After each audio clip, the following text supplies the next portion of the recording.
अपने पसंदीदा शो के फुल एपिसोड देखने के लिए अभी डाउनलोड करें दंगल प्ले ऐप।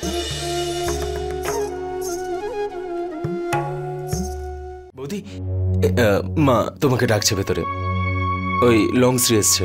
দিদি এসেছে? হ্যাঁ। কিন্তু উনি তো গ্রামে চলে গেছিলেন। হ্যাঁ কিন্তু আচ্ছা ঠিক আছে, এক্ষুনি যাচ্ছি।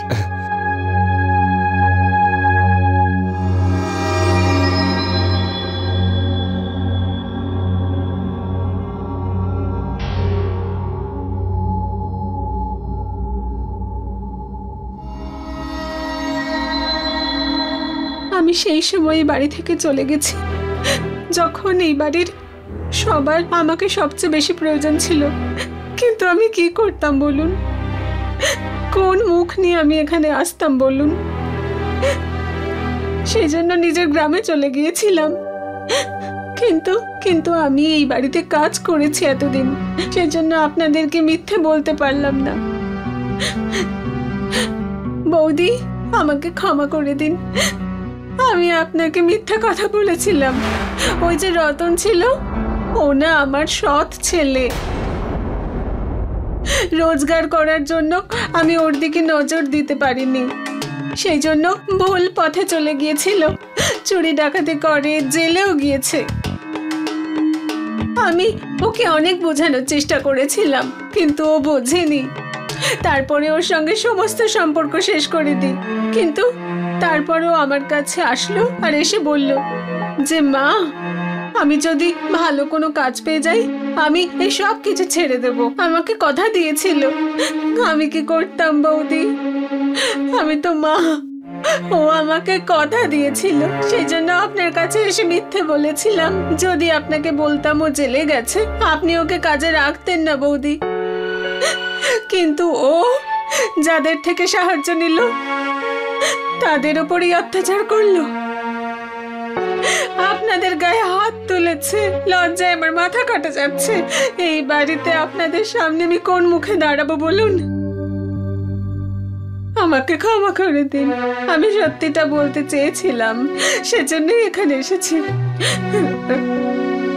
বড় বাবা, বড় মা, আপনারা আমাকে ক্ষমা করে দিন। এই বাড়িতে আমি আর থাকতে পারবো না।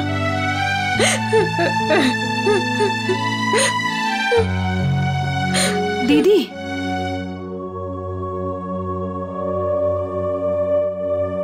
আপনি আপনার দোষটা স্বীকার করেছেন, এটাই তো অনেক বড় কথা। সত্যি কথাটা হলো যে রতন আপনাকেও ঠকিয়েছে। আমি শুধু এইটুকু জানি যে যারা সৎ তারা মিথ্যের বোঝা নিয়ে কখনোই বাঁচতে পারে না। আর এই পৃথিবীতে সৎ মানুষের খুব অভাব।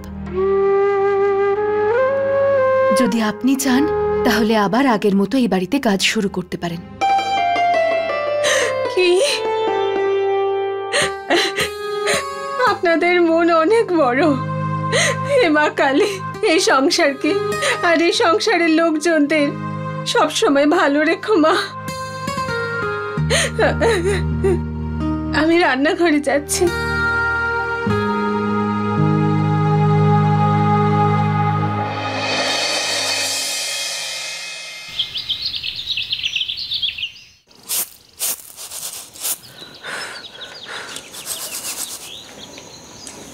সুধা, তৈরি হয়ে গেছিস মা?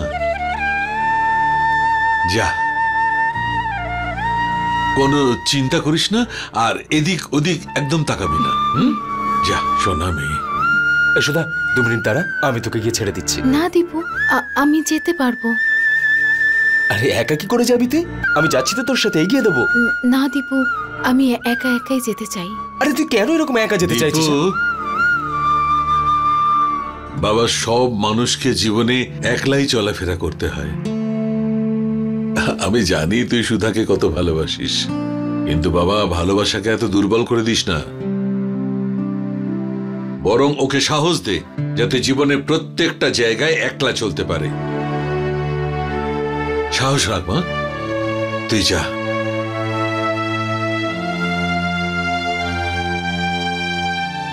সুধা, তুই জীবনে অনেক উন্নতি করবি মা। যা।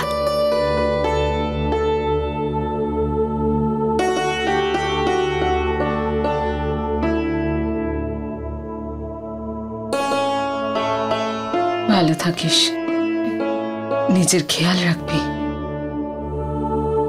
যা।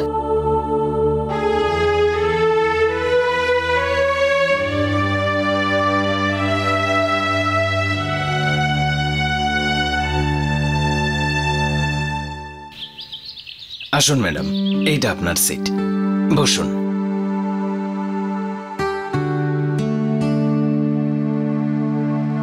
শুনুন। হ্যাঁ ম্যাডাম। এই এই ফুল একজন স্যার সকালে এসেছিলেন, আপনার জন্য রেখে গেছেন।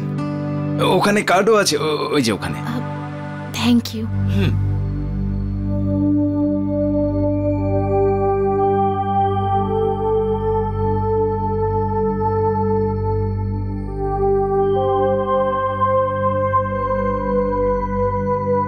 নতুন জীবন শুরু করার জন্য অনেক শুভেচ্ছা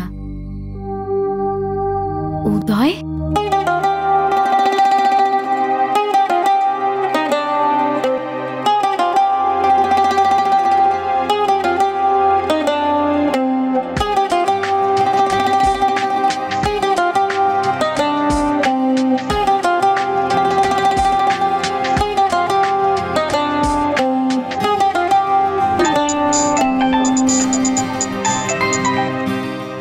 হাই।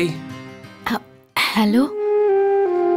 ফুল খুবই সুন্দর, খুব স্পেশাল, ঠিক তোমার মতন। আমি আমি এতটাও স্পেশাল নই। ফুল নিজের সুগন্ধের ব্যাপারে কিছুই জানে না। আপনি আপনি অফিসে কাজ করছেন না শায়েরি? দুটোই। তাছাড়া আজকাল এই কাজটা বেশি জরুরি। ফোনে তোমার হাসিটা দেখা তো সম্ভব নয়, তুমি চাইলে কিছু বলতেই পারো। ওই ওয়েল, তোমার এই চুপটাই আমাকে বুঝে নিতে হবে। আচ্ছা শোনো, লাঞ্চ টাইমের সময় আমাকে ফোন করো, আমরা একসাথে লাঞ্চ করব। আসলে উদয়, আজকে আমার যাওয়াটা একদমই ঠিক হবে না। আজকে অফিসে প্রথম দিন, তাই জন্য। আমি তোমাকে কখন ডাকলাম? তোমাকে শুধু এইটুকু বলেছি যে লাঞ্চ টাইমের সময় আমাকে ফোন করো। তুমি নিজের অফিসে বসে লাঞ্চ করবে আর আমি এখানে বসে লাঞ্চ করব, তাহলেই তো হবে একসাথে লাঞ্চ করা। হ্যাঁ হ্যাঁ, এখন আমি রাখি, ওকে? তাছাড়া আইডিয়াটা কিন্তু খারাপ ছিল না। আমার অফিস তোমার অফিসের খুব কাছে, তুমি চাইলে আমরা একসাথে লাঞ্চ করতেই পারি। উদয়, আসলে আমার এখনো অবধি অফিসের কারোর সাথে কোনো পরিচয় হয়নি। আপনি বুঝতে পারছেন তো, আজকে প্রথম দিন। Okay okay, no problem. আমি অন্য একটা দিনের জন্য অপেক্ষা করব। Till then, good bye. By.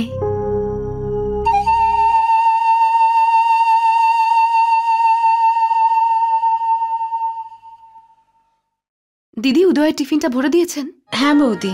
ড্রাইভারের হাতে ওর অফিসে পাঠিয়ে দেবেন। আচ্ছা। আর হ্যাঁ, পঙ্কজের ড্রাইভারকে বলুন ওর গাড়িটা যেন গ্যারাজ থেকে বার করে দেয়। ঠিক আছে।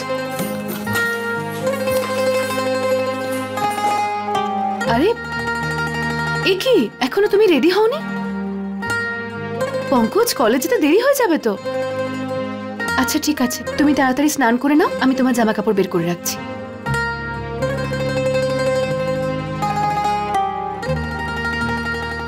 আর হ্যাঁ, আজ আমি তোমার পছন্দের টিফিন দিয়েছি পঙ্কজ। আমি কলেজে যাব না, আমি কোথাও যাব না। আমার স্টুডেন্টরা হয়তো এই আশায় রয়েছে যে আমি ওদের ভবিষ্যতের সঠিক রাস্তা দেখাবো। যে মানুষটা তার ছড়ি ছাড়া এক পাও চলতে পারে না, সে স্টুডেন্টদের কি রাস্তা দেখাবে? সবাই জানে যে আমার স্বামী কত মানুষকে বেঁচে থাকার প্রেরণা দিয়েছে। শিশু মঙ্গলের পূজা, ও তো সব থেকে বড় উদাহরণ। ওর চোখে দৃষ্টি চলে যাওয়ার পর তুমি তো ওকে আবার বাঁচতে শিখিয়েছ। আজ ও নিজেকে কারোর থেকে আলাদা মনে করে না। আর তুমি দেখো, আমরা মেনে নিলে কিছুই হবে না জ্যোতি। বাস্তব এটাই যে আমি একজন অন্ধ, এক প্রতিবন্ধী। আমি সবার মতো হতে পারবো না।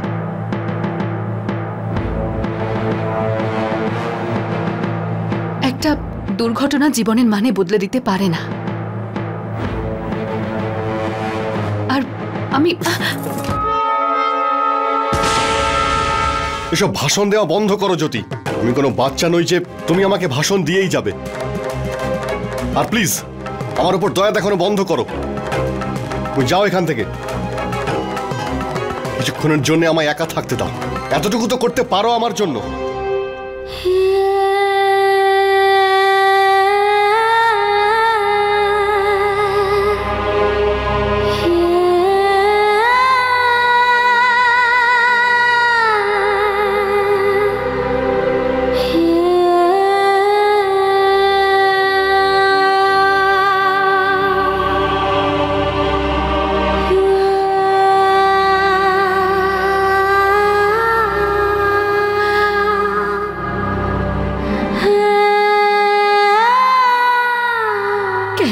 নিজেকে এত কষ্ট দিচ্ছ?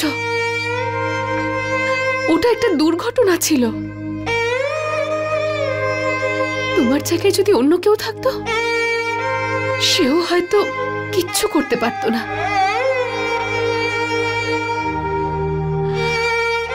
কিন্তু তুমি যাই বলো না কেন, আমি তোমাকে ছেড়ে কোথাও যাব না। তোমাকে এত কষ্ট সহ্য করতে দিতে পারবো না আমি।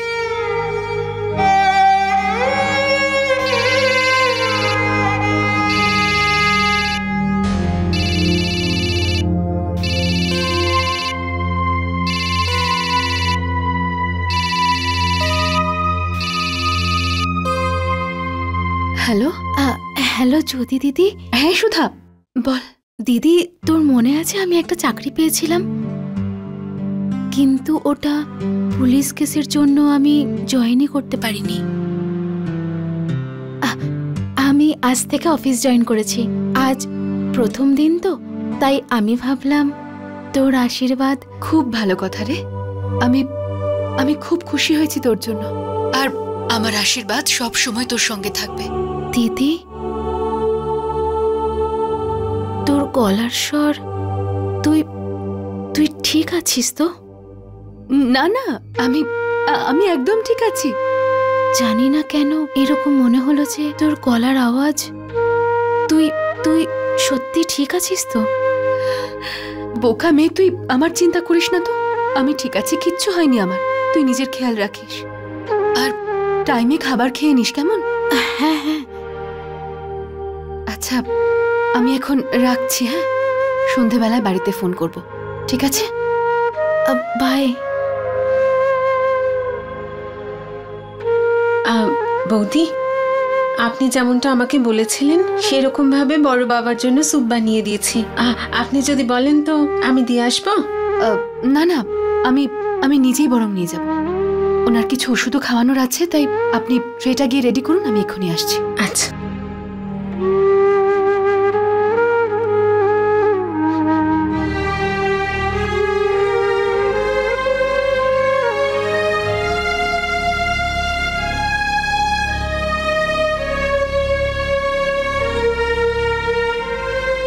বাবা, এই হলো আপনার গরম গরম স্যুপ। থ্যাংক ইউ মা। মা চলুন, উঠুন উঠুন উঠুন। হ্যাঁ, আপনিও এবার গরম গরম স্যুপ খেয়ে নিন। না মা, আজকে একদম খেতে ইচ্ছে করছে না। কেন ইচ্ছে করছে না? আপনাকে খেতেই হবে। আজ আমি এটা একটু স্পাইসিও বানিয়েছি।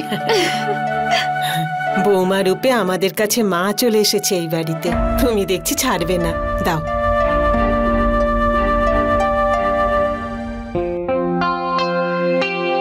আমি এটা চাই যে দীপাবলির দিন আপনারা দুজনে একদম সুস্থ হয়ে গিয়ে আমাদের সাথে বাজি পোড়ান।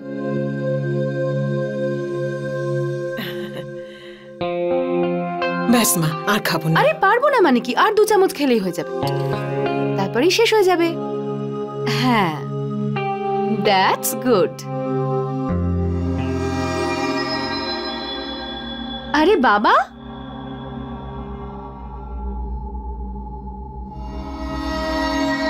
এ কি, এখনো তো আপনি স্যুপটা খানইনি, ঠান্ডা হয়ে গেল। হ্যাঁ মা, ওই জানি না কোথায় কোথায় হারিয়ে গিয়েছিলাম।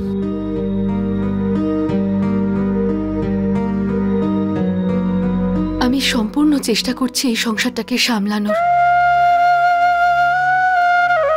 আগের মতন এই বাড়িতে সুখ নিয়ে আসার।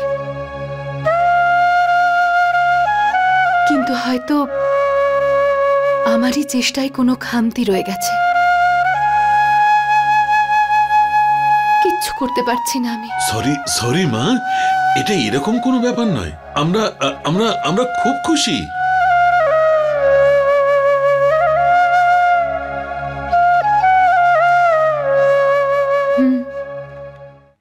দেখতেই পাচ্ছি এখানে আপনার মন খারাপ, আর ওখানে পঙ্কজের। কি হয়েছে পঙ্কজের? নিজেকে কেমন যেন সবকিছু থেকে সরিয়ে নিয়েছে ও।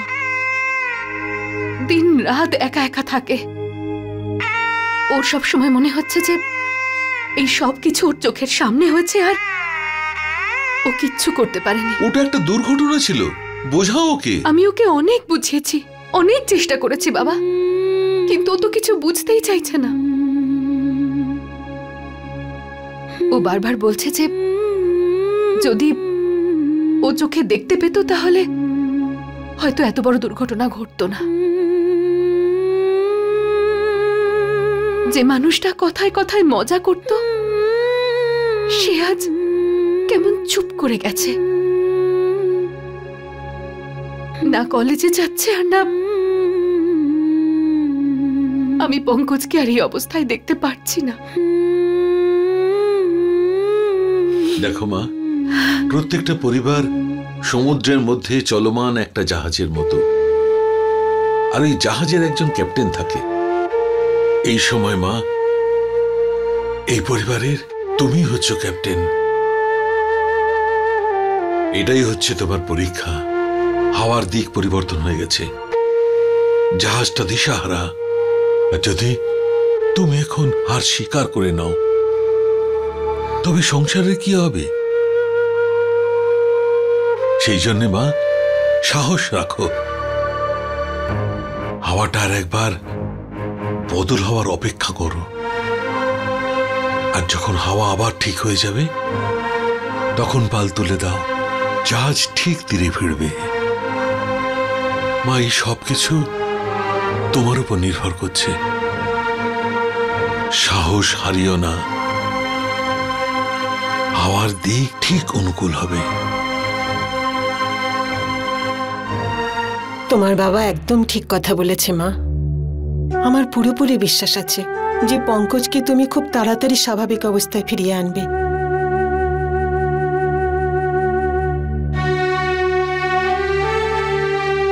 আমি কথা দিচ্ছি বাবা, আমি আমার ধৈর্য কিছুতেই হারাবো না।